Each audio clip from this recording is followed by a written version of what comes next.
Not the highlight reel. Not the highlights, baby.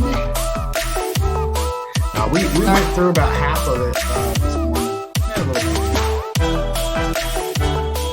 Yeah, we got to the good part. Now we're getting to the worst part. The part that's not as fun to watch. Yeah, exactly. No, that's She's- cool getting a play-by-play after the fact, you know. I recommend that for people when practicing shooting and shit, like record themselves, you know. Okay. So, It's honest, man. It's very honest. It's hard to bullshit that camera, right?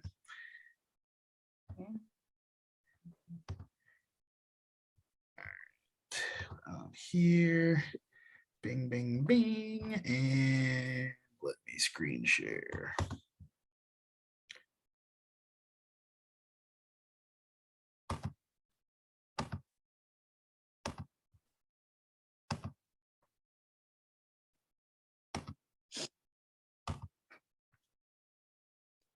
Mhm.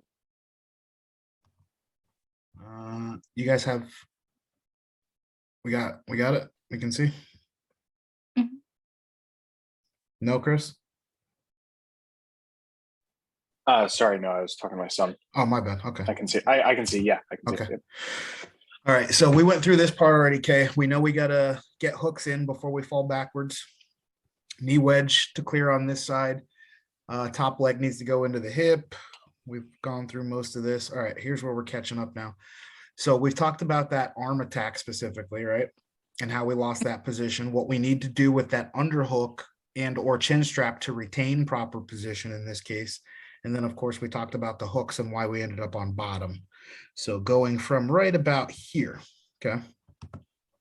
So I kind of already addressed this part with you, and we're not going to spend a ton of time going over it again, but I just want to re-emphasize when I hit play again, look at this girl's base and look at the lack of effort that she puts forward to pass your guard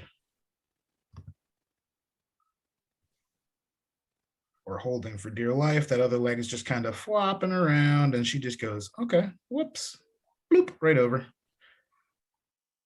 Oh, she's caught on your foot and oh, it's going to go any second now. Now that I said, and it's going to take forever. I think I got to like a weird deep half, like not even full deep There it half is. yet. There's the leg. So yeah, that your right leg, that whole time I was waiting for it, we can probably go back to that 2-minute mark. Let's look at our right leg that whole time.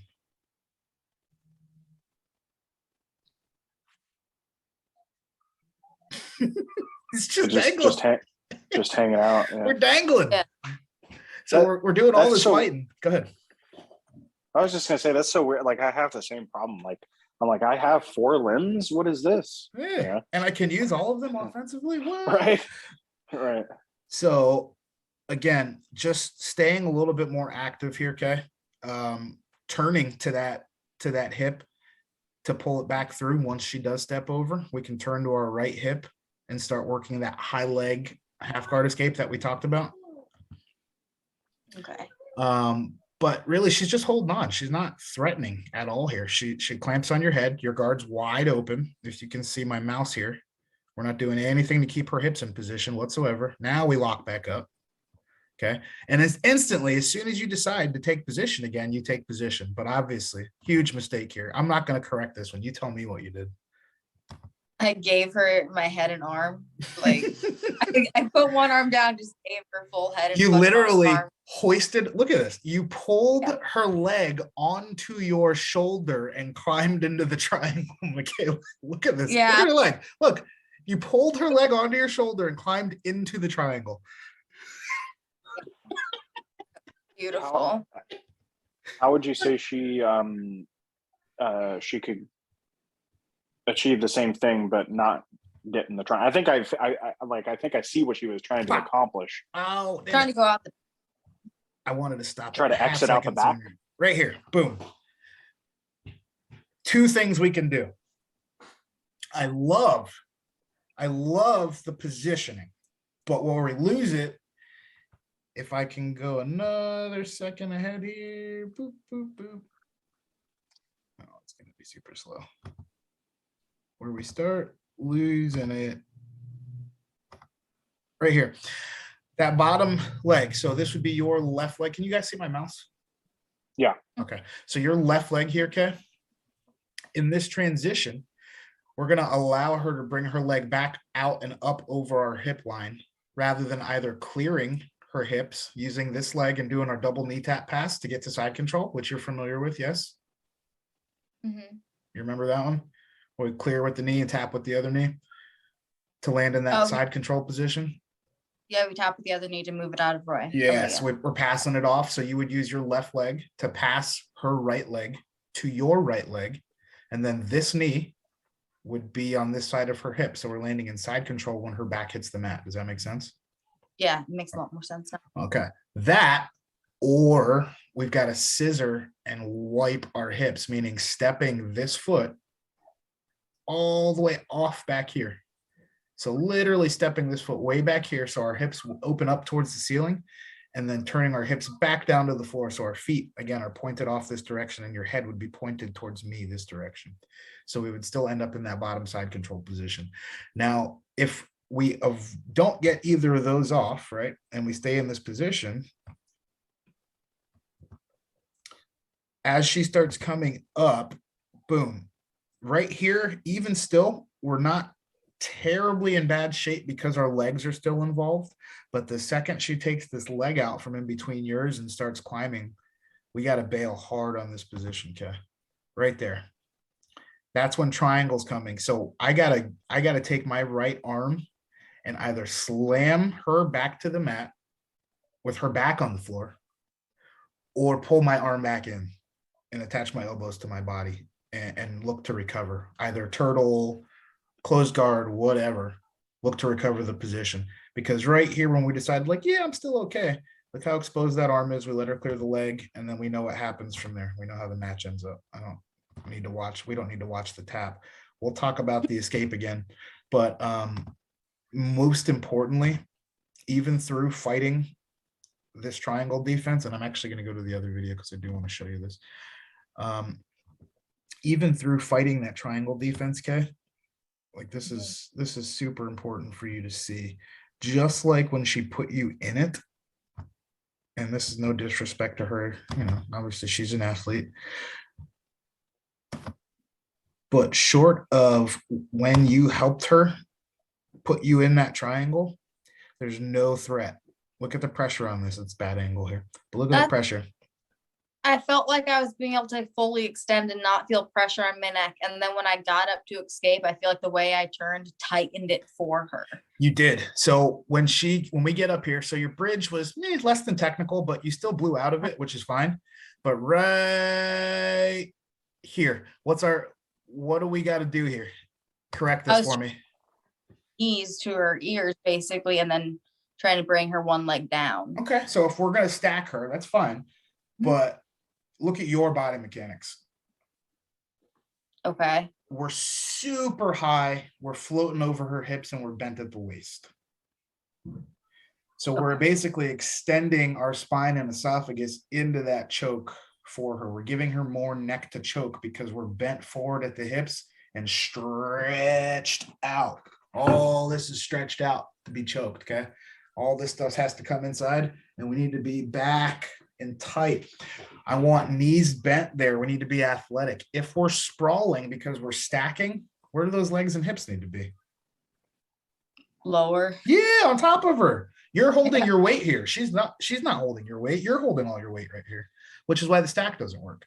So those legs got to be back. Your ass needs to be down. So where she's actually holding your weight and we're putting those knees into her face with a little bit of aggression.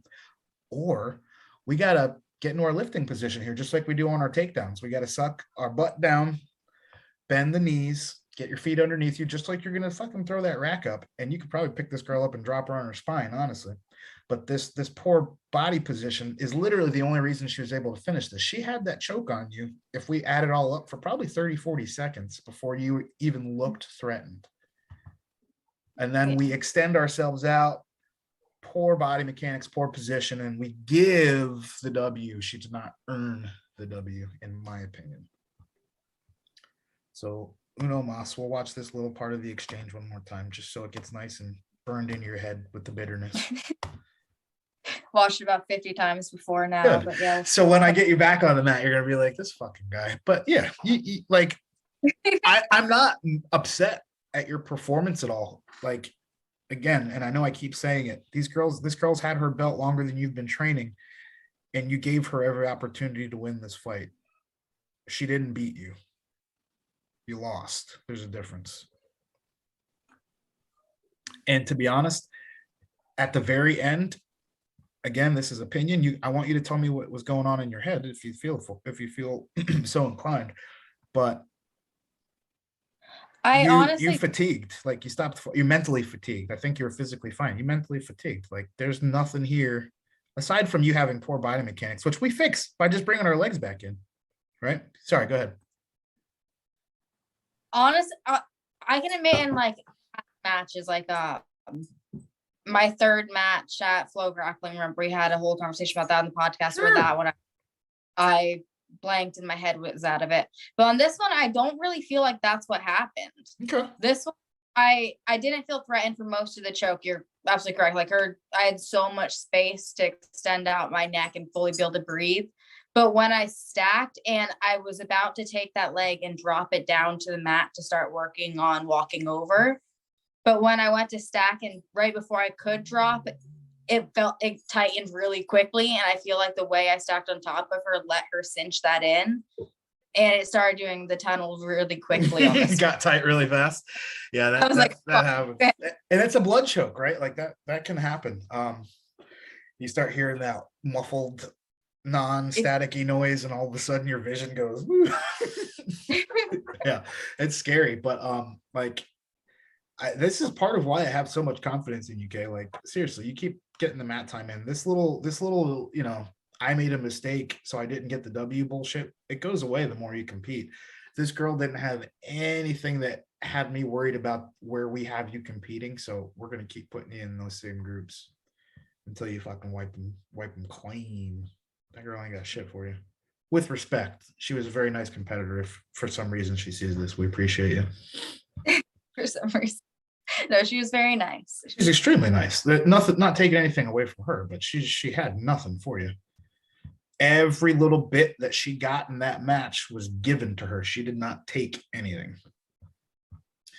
So getting kind of to the end of that, I will we'll kind of bridge over into some of what we were talking about, and hopefully we'll keep you for a couple minutes here, Kay. So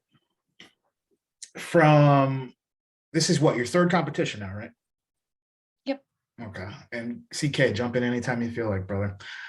Where did you see this going in your head, like leading up to it, right? I know we've had lots of, and if you want to get into that stuff, feel free. But as a team, kind of some ups and downs going into this competition. Based on the two that you did before, like how did you see this unfolding? Like, where did you see yourself in this whole mix based on what you perceived from your first two competitions before we actually got there? Mm-hmm. So I definitely feel like from every match, because we've gone over all of our footage from every single match, that I noticed huge holes in my game every single time, which as I'm learning more, so I don't have like any issue or insecurity about that. But I just find I'm seeing more areas where I need to improve every match. So I feel like more confident going into every one. For this match, as soon as I got entangled with her, I felt way more confident than I have for any other match. I felt like I scared her when I pulled her head down. So my confidence was really high going into so that awesome. one. That's so awesome. Feeling that, like, I don't know, God mode power when you grab a hold of the bitch. Like, I pulled her head down. I thought she was scared. I was like, all right, cool. But other than that, no, I felt really good going into it. Like 2 days leading up to the match, I had some not so great map time. So I was like, that's not lovely in my head. Right. But other than that, I felt really confident.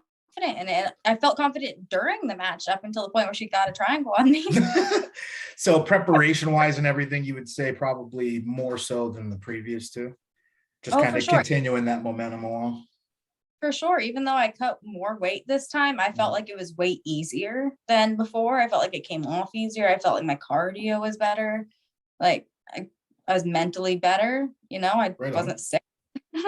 That's a big thing. So if hopefully some of you guys are followers and friends of the channel, you guys may or may not have seen when we were doing our podcast with Girl Dad, we had Kay on talking about, I think, her first competition. And she was very sick leading up to it and all that fun stuff. So that's kind of what she's referencing there. But so we get in, obviously the venue, because we all got in there together. The venue's a little different than we're used to. Even me being a little bit more experienced, the venue's a little different than we're used to. We walk in, we get everybody checked in. What's kind of going through your head at that point after it's like, all right, we're here, everybody made the drive, I'm on weight. What's happening in your head at that point? Honestly, every time when I get there and start watching other matches go before mine, like every match it goes, I get a little bit less nervous because I'm like, oh, other people are here. Other people can do this. It's nothing for me to do it. 50 other guys before me can do it. Why can't I just do it and get it over with, Mhm. So getting up more and more, the fear just goes away. And then by the time I'm on the mat, I'm not really that concerned about it. I'm more just focused on what's happening right there. So lots of build up and then you're just in it. So for me, when I was competing, the biggest task was keeping my brain right in that happy medium spot where I need it to be, not overly excited to where I'm getting sloppy and emotional, and not like understimulated where I'm slow and lethargic and not firing off. So as a competitive athlete, and I noticed that you said guys, and I'll throw this out there just because my daughter was there with us and she looks up to you as a martial artist and an athlete for sure, and just a strong female. You guys were the first, I believe, females to perform on the card, if I'm not mistaken. And I wouldn't have noticed if my daughter didn't point it out. But like, did that have any effect on you whatsoever? Like you said, when you got there, that you're looking around and you're seeing, oh, these guys can do it, these guys can do it, these guys can do it. But you're the first ladies that popped up on the card. Did that have any effect on you at all? Honestly, I feel like I'm so used to walking into a gym and sometimes just being the only girl on the mat that I would love to see more ladies, but no, it didn't really have a thought for me. I saw other girls around and I figured there's gonna be more later on in the card. I do believe I was on the only white belt on the card, so that was a little bit more nerve-wracking than anything else. Most talented white belt on the card. The only white belt on the card. Sandbagging. Hell yeah. I'm gonna have her with 7 stripes on that white belt, beating up browns and purples, dog. Oh yeah, I hear about that one. The eternal white belt. I love it. So so we're on the mat, you're in it, you're feeling strong, we're moving around. You instantly get that perception of, I'm stronger, I can move my opponent around at will. I know obviously you mentioned specifically that the sequence of the triangle, and we watched a little bit of the video together. Is there like a definitive point where your perception maybe of what was actually happening in that match, or your preconceived outcome maybe was a little different? Like, was there like a moment where we kind of went, oh crap, it might not be going the way I thought? I mean, there was a point about when before I rolled over the top of her, but even then I was still pretty confident I could escape just by how tight it was on my neck. I didn't feel in the choke. I felt like I had a lot more time to escape than I did, honestly. I felt like I had a while to maneuver and do what I had to do, so I wasn't really rushing. Right. I probably should have been a little bit more urgent in rushing to escape. But when I turned back over and went to stack, I thought I was gonna be able to drop it down, but as soon as I stood up, that's when I was like, oh fuck. That's when it changed in my head, because I could feel that's when she was able to turn her hips really slightly and get under right there and finish. Correct that angle. So even in that, maybe it would be fair to say that from all the context clues and everything that you were able to put together in that moment, you were still perfectly fine and under control. And that perception, that vision, that view of still being fully in control of the match is maybe what let us be a little bit more lackadaisical in our escapes, because we felt so strong and confident, right? That sense of urgency wasn't necessarily there. I 100% agree. Yeah, I should have been more urgent about that. So in this case, the confidence in what was happening at that exact moment, not in your own abilities, but just in what your opponent was able to do, almost worked against us, because it didn't give you that sense of urgency that maybe would have helped you out in that bad spot. Mm-hmm. Interesting. CK, thoughts? That's the absolute opposite of my usual problem. You're saying like that's complete 180. All Are right. you Sure. saying are you saying in the past you were underconfident? Yeah, usually I find that I'm a little bit less confident than I should be, but every match I've been gaining a little bit of confidence. And this time, I mean, I was a little bit nervous about the belt difference, you know, and the training time difference, but I'm telling you, as soon as I got a collar tie on her, I felt really, really strong. I felt like I was going to take that match, you know? So my confidence kind of boosted right there. Yeah, interesting. What is she, a blue belt? Yes. Okay. Yeah, I would say the confidence probably did work against you, at least to a certain degree, because from what I know about the mental game in shooting sports, the idea is that you need to be process focused rather than outcome focused. And it sounds like maybe your brain switched to outcome in the middle of the match because of the luck is a bad word. It's not luck. You were gaining the upper hand at a certain point. And you're like, oh, okay. All right. From rip, This like feels you good. guys didn't get to see the whole video because I watched half of it with Kay. Like it might even be worth me editing in the beginning. Once Kay grabbed a hold of this girl, and obviously I'm biased, she's my athlete, love her to death. But when Kay grabbed a hold of this girl, we all went, oh shit, because she threw this girl to the ground. Like, as much credit as I'd like to give you for the takedown, you tossed her to the fucking ground. I didn't get to, I was trying to get to a takedown, but before I get the body lock I wanted, she was on the floor. Like, You okay, literally well, just threw her down. I was like, damn, okay. I wanted like a technical takedown, but it didn't get that far. So I noticed when you had her in, I think what was a half guard, when you were trying to get her leg over you, you didn't want to let go of the legs. You know, you kept that half guard in, and I think that's what kind of set up that triangle. Correct me if I'm wrong, Jay. No, 100%. But it's funny how we get like stuck in a certain cycle based off of what we think. And I mean, obviously in combat sports is totally different because it's completely dynamic and there's a person that's opposing you. It's not like shooting where it's a static array of targets and you have to have a plan. But the idea is the same as far as being process focused rather than outcome focused. So yeah, it's a really fine line, like Jay was saying, dancing between being confident enough in your abilities and what you've done prior, you know, the work leading up to it, but not letting it make you be so overconfident that you underestimate your opponent. Yeah. And let's be fair. I mean, 3.5 to 4 minutes of shit, this girl's got nothing for me. Might make you feel like you can get away with a little bit of fuckery, right? But what if it was a strategy? What if it was a game the whole time? I mean, she does have the experience on you, even if the technical ability is not there. You know, maybe she lulled us to sleep a little bit. Maybe she lullabied you. It happens. People The do that long shit. con. Yeah.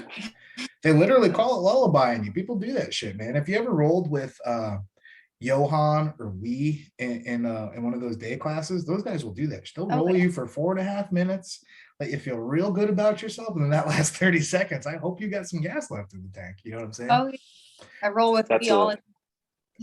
Yeah, that's a YSOB, you son of a bitch. absolutely. Like, man, I really thought you were trying. Like, nah, nope, just getting tired and sweaty. Right. Just waiting to pounce.